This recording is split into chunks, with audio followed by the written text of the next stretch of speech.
Good evening. Welcome once again, episode number 2 of All Things Alberta. I am your host, CC Michael, here to discuss once again all things Alberta. You can reach me, just to get the formalities out of the way, you can reach me at email ccmichael3520 at gmail.com. You can reach me at Twitter, ccmichael4, number 4, ccmichael4. On Twitter, you can search me, Facebook, CC Michael. My trusted assistant has been setting me up on other various social media outlets.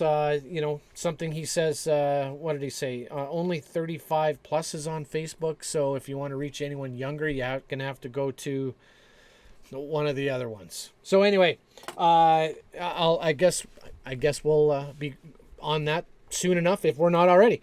I'll have to find out and let you know. Today I wanted to cover a few things.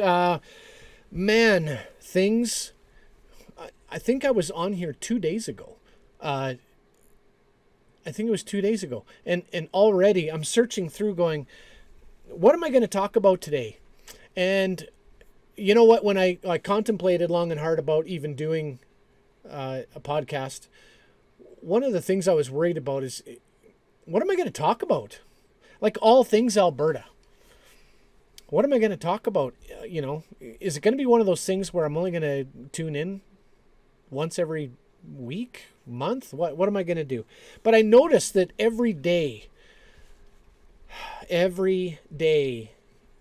between wanting to throw stuff at my screens, punch holes through my smartphone at social media types, stories that I hear, the problem isn't running out of stuff to say. The problem is trying to maintain enough focus on one. How does anyone do it on one story? How do you do it?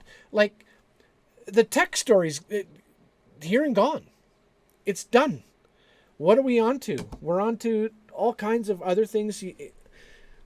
You go on global. I went on global news because there was one story that I'm going to cover today that why it had to be global, I don't know. Global, you drive me crazy. You're almost as bad as CBC. Almost. I'd say at least you're not publicly funded, but that's not true, is it? But anyway, it was global that actually did some journalism, actually did their jobs. How's that sound? Actually did their jobs with regards to the blockades. So I want to cover that. Well done, Global. I'm sure I'm going to hammer you in the future for your unmitigated leftist bias, but at least you did this right. So I'm going to give you the kudos there. We're going to cover that. Today, the UCP budget dropped. I'll be honest, I haven't read the budget. Now, maybe I'll get to that in a minute. But of course, the left goes crazy on budget day. What else? Kenney is talking about backing oil and gas with basically investing with public funds. I want to cover that just a little bit. We had questions from episode 1. Very good questions that I want to address. One, maybe two of them. They're pretty in-depth questions. And then finally the mailbag at the end of the show. So yeah, why don't we get right on that then? Let's start with why don't we start with the UCP budget?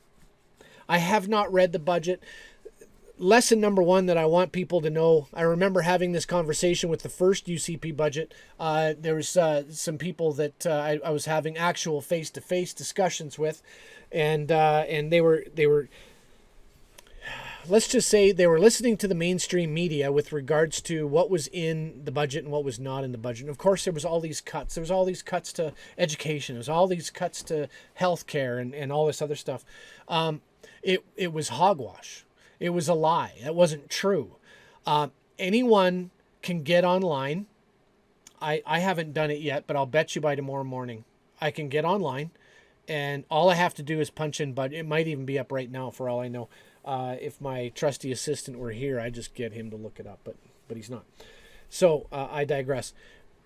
All you have to do is punch in Alberta budget 2020, and up will pop in your Google search. Up will pop a legislativesembly.ab.ca something with the link. Did you know, Joe Q Public, you can actually pull up the budget and read it for yourself? Did you know that?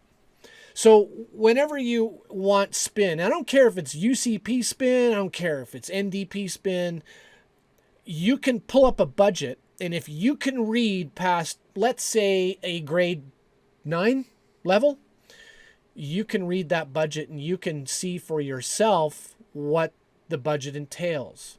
So stop listening to the spin and stop listening to the whining and crying and the spin from the different, like I said, UCP can spin it however they want, and they're going to. NDP are going to spin it any way they want, and they're going to. And you don't have to be a rocket scientist to figure out which way they're going to spin it, okay? So do yourself a favor. Open up a computer, hit Google, and punch it in. It's easy. You can find this information for yourself. Now, what I did want to cover about today is the number of public union sectors that were protesting outside of the Edmonton legislature within an hour of the budget being released.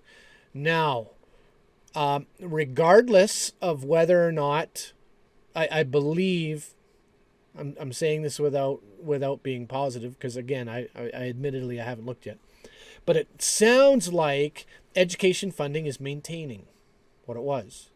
The Alberta health budget is maintaining what it was, and yet the public sector is losing their minds. And you can find on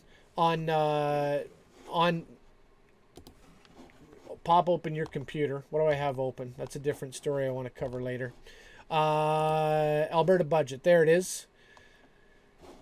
So let me see if I can. We're changing up things too. We're getting fancy. I don't know how well this is going to go over, but as you can see here, I've got the story. Ezra Levant retweeted it. Matt Wolf. I'm not sure who Matt Wolf is, but here it is. The union protest, Alberta legislature. Oh, and look at that.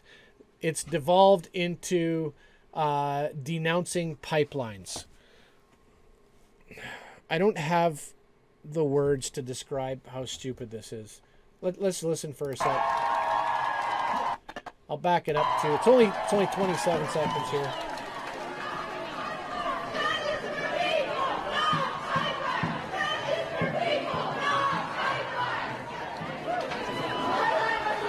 So there it is.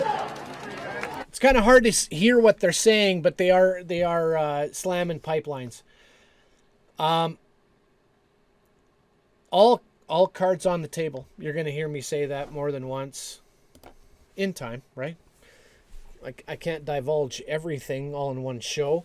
I am employed by a public sector union, and one of the things that drives me crazy about unions. I'm not anti-union, by the way. Let me get that out of the way. I'm not anti-union. But one of the things that does drive me crazy about unions and leftists in general is that they don't understand basic economics. You can kind of sum up the whole thing by saying, when the private sector does well, the public sector does well. Let me repeat that, just in case you missed it the first time, if there's any lefties out there listening. When the private sector does well, the public sector does well. The reason being is when the private sector does well, there's more jobs, there's more money coming in. The more money and jobs that are coming in, the more taxes governments get. The more taxes governments receive, the more money they have to spend on public programs.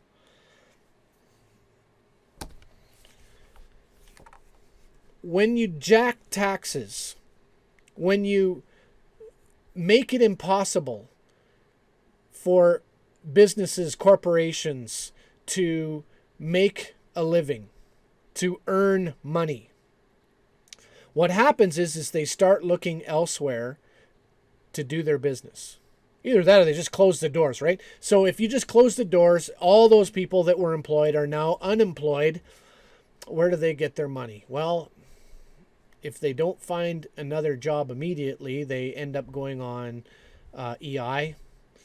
EI is a fancy way of saying your tax dollars. Oh, I know. They've paid into it. They get it back. What most people don't understand is CPP and EI all goes into one big pot. You're not entitled to any of it.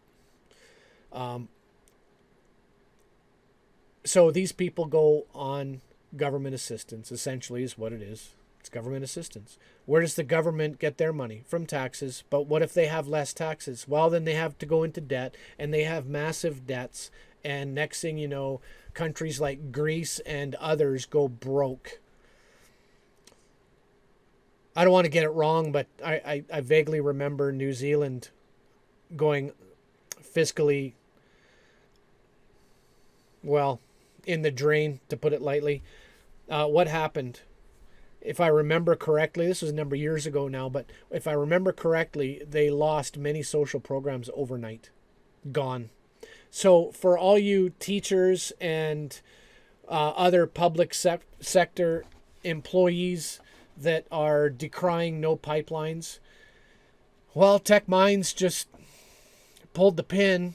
There was $70 billion in tax money that goes towards things like, your salaries, your buildings, your maintenance of those buildings, gone. It's just gone. Where's that money coming from? The other thing I will say about the UCP budget, and again, I haven't read it, but if I understand the spin correctly, it said, I think I read somewhere that it was at 2.3. There was a 2.3% cut across the board. We are still on pace for just shy of $100 billion in debt in the next 3 years. I mean, I am shocked that those on the left are angry about the budget. It makes no sense. Fiscal conservatives should be livid. This is not the Ralph Klein cuts. I did see a tweet from Jason Kenney. I believe it was yesterday that lauded the actions of the federal Liberals back when Paul Martin was the finance minister, and how Paul Martin and Jean Chrétien actually tabled fiscally conservative budgets, including pretty deep cuts on the heels of provinces like Saskatchewan, unbelievably with an NDP government, and Ralph Klein in Alberta at the time, with those massive cuts, basically lauding them as he should laud them. But my question to him is, why doesn't the Alberta budget under the UCP government look anything like those fiscally conservative, constrained, spend within your means budgets? Why are we still on massive deficit spending? It makes no sense. So the fact that there are any people outside of this legislature whining and crying about these budget cuts, I don't know what you expect between the no pipelines positions and the various other leftist positions they take. It drives me crazy. Unions, when your boss is doing well, you'll do well. That's how it goes. All right. What else shall we talk about? Let's do, while we're talking about Kenney, let's talk about briefly, if I can find the story quickly on that. I don't know if I can off the top of my head. Basically, it's a story of, since the Tech Mines have pulled their application because the feds were going to wreck it anyway. Kenney has indicated that the province of Alberta is in all likelihood going to invest into oil and gas. Uh, I am not a big fan of government getting involved where the private sector is much more efficient, much more aware economically. They know the business side of things much better. Uh, why do we as Alberta taxpayers have to fund projects where there are or were a number of private sector businesses ready, willing, and able to do it for us? All we'd have to do is sit back and collect revenue. But now we're going to invest. Why are we going to invest? Because somebody has to, because the oil and gas sector in Alberta is dying. And it's not dying because of this notion that we are using oil and gas as a dying industry. We are moving away. The world is moving away from oil and gas. You can do a 10-second search. You'll see that Russia just invested billions of dollars into oil in the Arctic. That oil use worldwide is going up, not down. All we've done is allowed U.S. interests, U.S. interest groups, under the guise of, boy, I hate to say it, we are being played. I believe the First Nations are being played. All of us that are on top of this climate emergency baloney are being useful idiots in order to push an agenda to shut down Canada's economy, to shut down our oil and gas especially. Maybe that's something that I will expand on in the future, but all you have to do is follow the money. Who gains? Who gains from Canadian oil and gas being shut down? Why are special interest groups paying off individuals, minorities, and likewise to be mouthpieces to shut down our infrastructure, to make a bunch of noise in order to get our oil and gas shut down? Who gains? To me, it looks like the U.S. gains.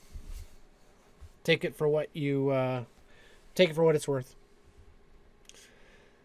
I will look into it more. If somebody wants to chime in and help me out understand why the Alberta government spending money to invest in oil and gas in Alberta is a good idea, let me know.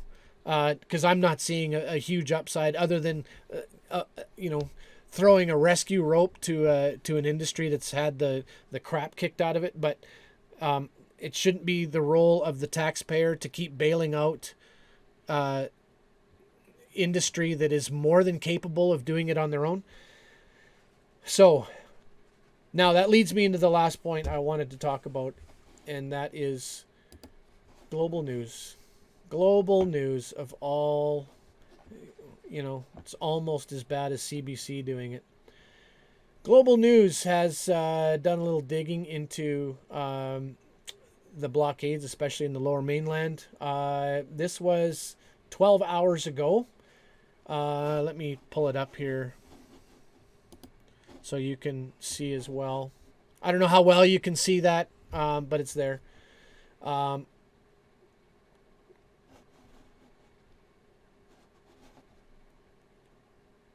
A closer look at some of the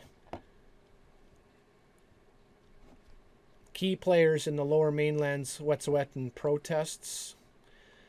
Long of the short, we scroll down and we can find, and again, it's an academic. What's her name?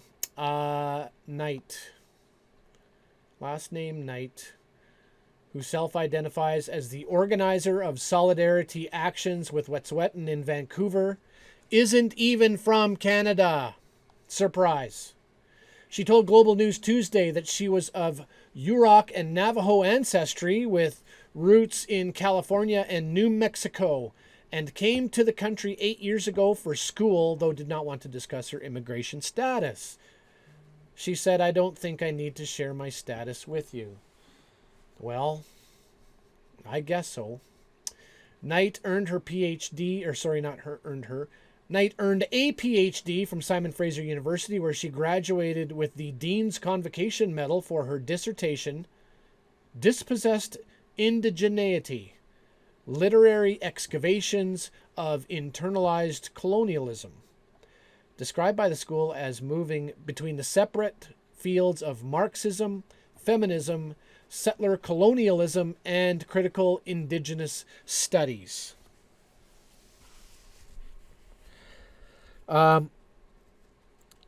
Ladies and gentlemen, this is why I agree with Dr. Jordan Peterson, who has said, don't send your kids to university unless you have to. If they're going for a course or in a field that requires it, then by all means. But if you don't have to send them, don't. It is a waste of money, especially in the liberal arts.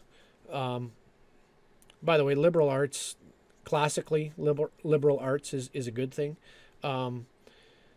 This is a joke. Our universities are a joke. Don't send your kids to university unless you have to. If they're going to be doctors and lawyers, fine. But don't waste your money. Good grief. Marxism, feminism, settler colonialism, and critical indigenous studies. Anytime you see the word critical, it's usually not a good thing, by the way. These are deconstructionists and find fault with absolutely everything. So they like to burn the place down and then complain about the fact that the place is burning down. It's just weird. Okay, on to the last thing of the day. If I can find it, there was questions from our last episode. I just want to pull that up for a second. Make sure I get the questions right. Just pull it up here.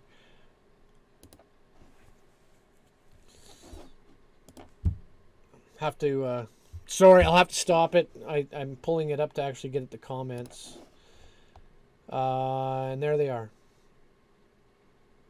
Jonah asks, I'd like to see a video discussing if it's even possible for Alberta to separate.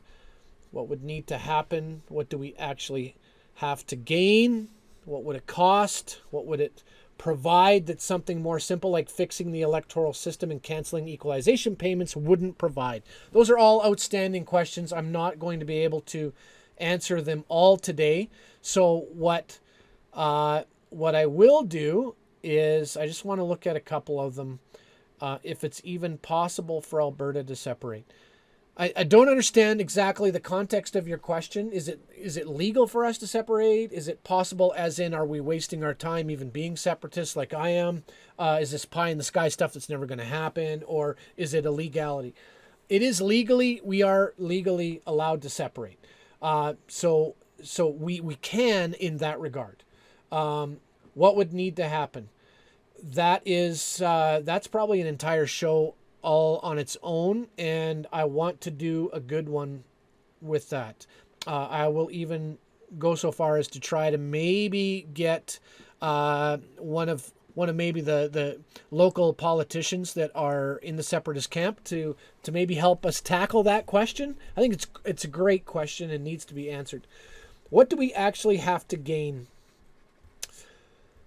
Well, Jonah, I don't know if you've read the Buffalo Declaration. I think if you were to read the Buffalo Declaration, if you punch that into Google, you will find the Buffalo Declaration, and it will show.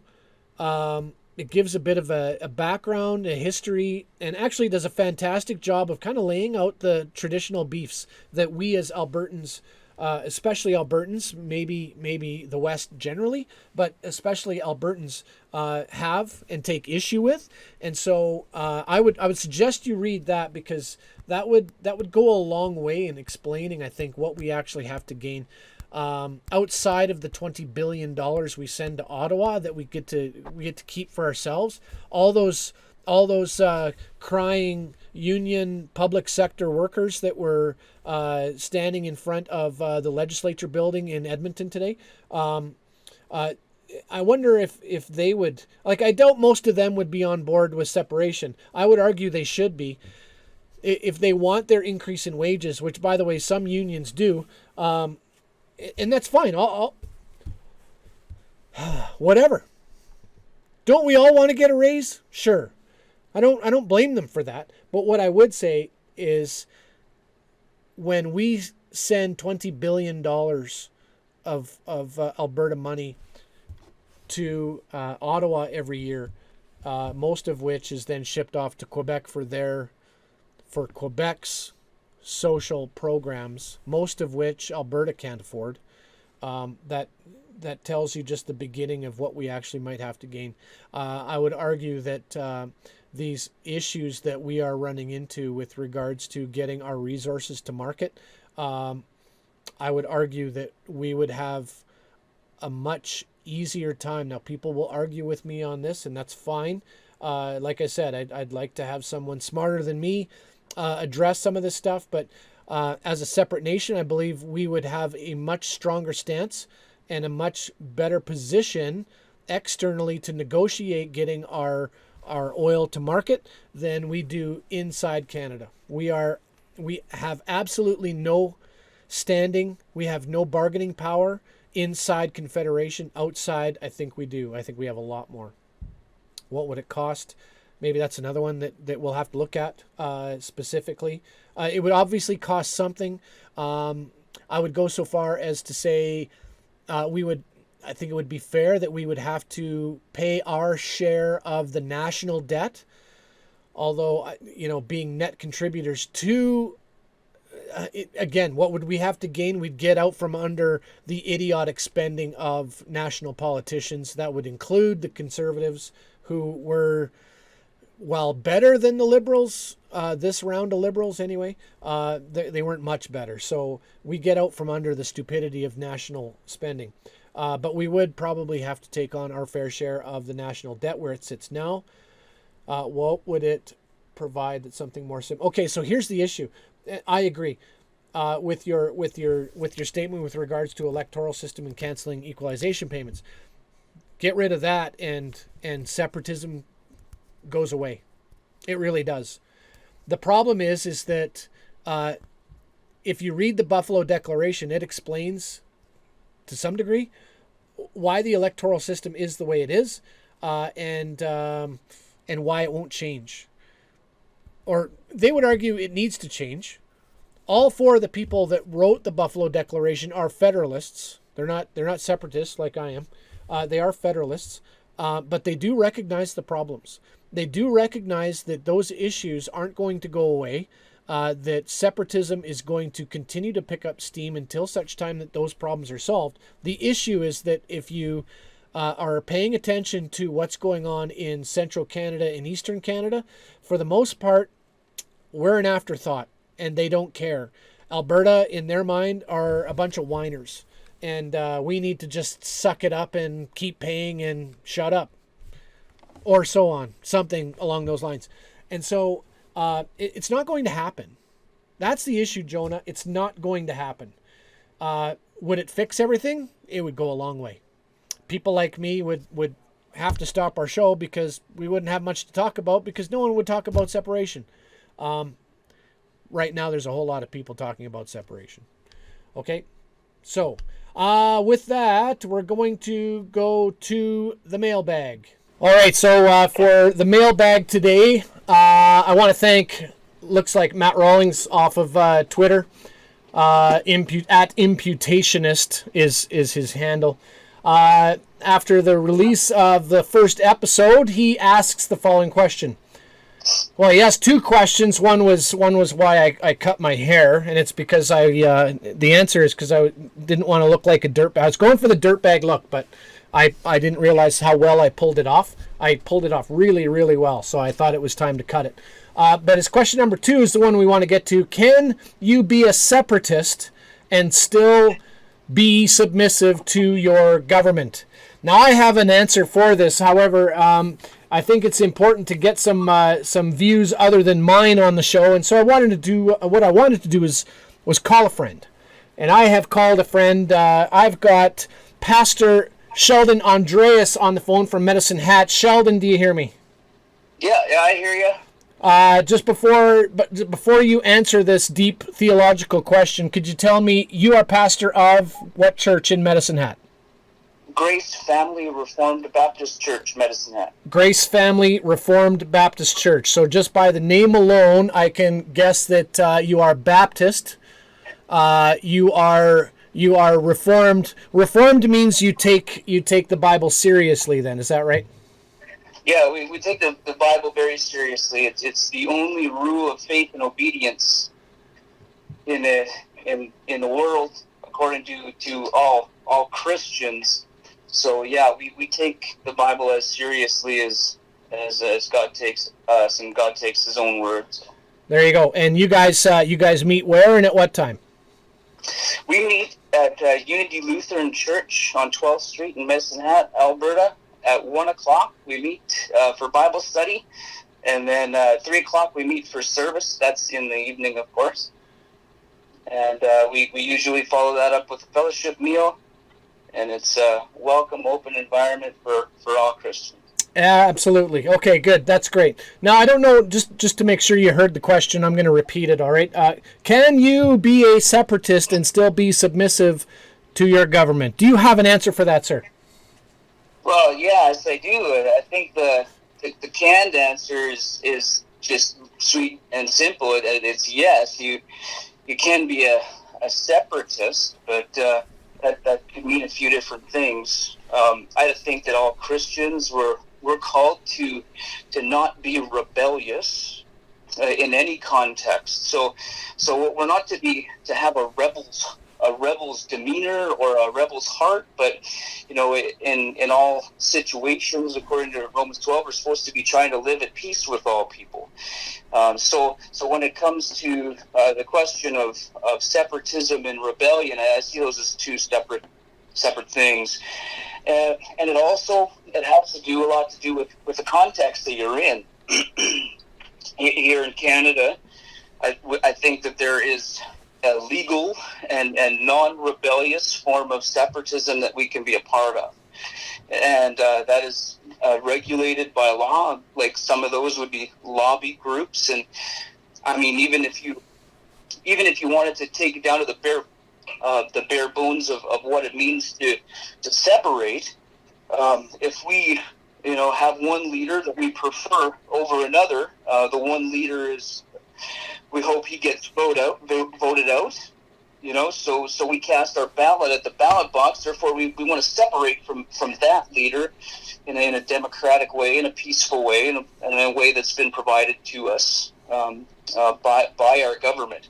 So that in a nutshell would be the kind of separatism that I'm going for, the peaceful, non-rebellious separatism that's accomplished by peaceful means, and not by rebellious means in any way. So there's a way of separating it according to the scripture that would be discouraged, and that I think in the context of the biblical times when they were living under the dominion of Rome and being threatened by with their lives to form any kind of rebellion, I think that would not be a situation where separatism would be possible at all. They would become submissive to the kings that were placed over them by God, according to Romans 13. and then they would live as peaceably as possible underneath those situations under threat of death. When called upon to stand up for virtue, they would, like the martyrs did, stand up and say, yes, this is what I believe. God help me, and they would become a martyr of the church. So I don't think separatism is a possibility in all cultures, but here in ours, I think that democracy, and specifically the democracy and the setup we have in Canada, it makes it totally attainable to be held by a Christian person. So as long as, let's pretend I have a firearm. As long as I don't pick up that firearm and start holding up federal buildings or blowing them up, as long as I am following the laws of the land, as long as I'm paying my taxes, I can vote for and hold the opinion of Alberta separation. Is that what you're saying? Yeah, something like that. I think that there is a case to be made for forms of civil disobedience, and I think that even written in our Constitution in Canada, we can hold the government more accountable at times by withholding taxes. I think if they're not holding to the Constitution that was given to us. So the way I would frame that, though, is that we live in a way by two separate laws. We live by the law, the moral law of God, and then on the other hand, we live by the laws that God has given to us through the means of government. And when the government begins to go in the other direction from God's law, I think it's time to begin with peaceful separatist thinking, where we want to start moving in the right direction again. So a good example of that is in Canada. Our taxes here are going towards the murder of babies. So the government takes away a portion of our paycheck, and a lot of the money that we spend at stores goes towards the health care, they call it, that is murder of unborn children. I think there's an area there where somebody could make a good case for civil disobedience and say, you know what, I'm just not going to pay my taxes any longer because I do not want to be an accomplice to murder.